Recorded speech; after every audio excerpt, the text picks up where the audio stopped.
Asegun Ati Ajogun ní àjẹ́ nípa ẹ̀jẹ̀ Kristi àní ìṣẹ́gun.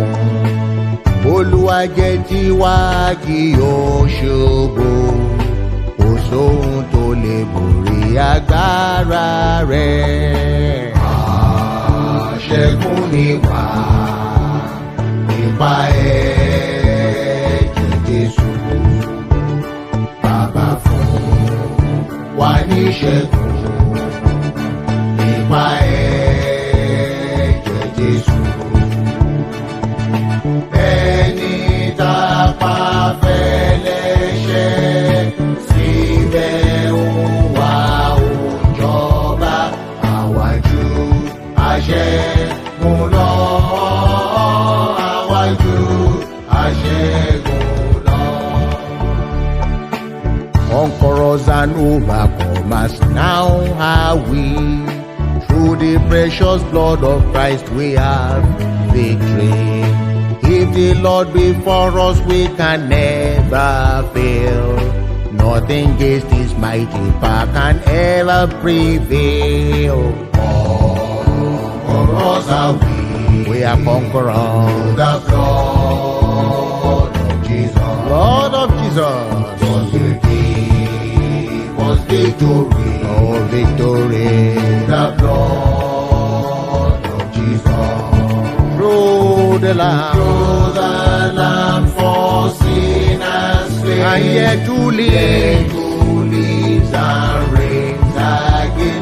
More than conquerors are we, more than conquerors are we.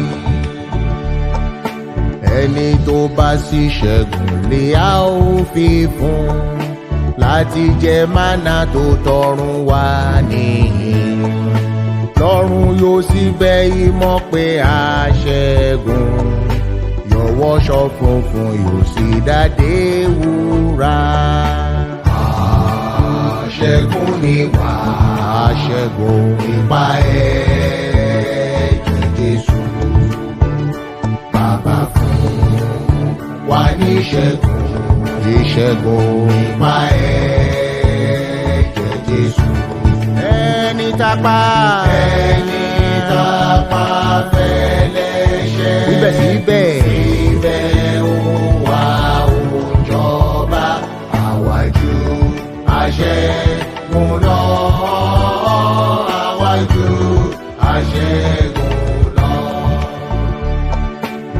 Unto him that overcometh shall be given, here to eat of Eden manna sent from heaven.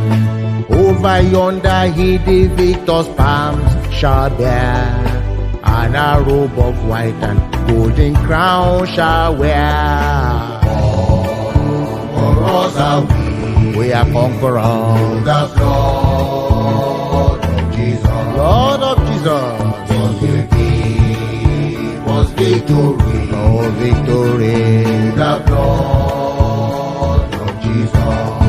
Through the Lamb for sin and slain, and yet to live, and reigns again.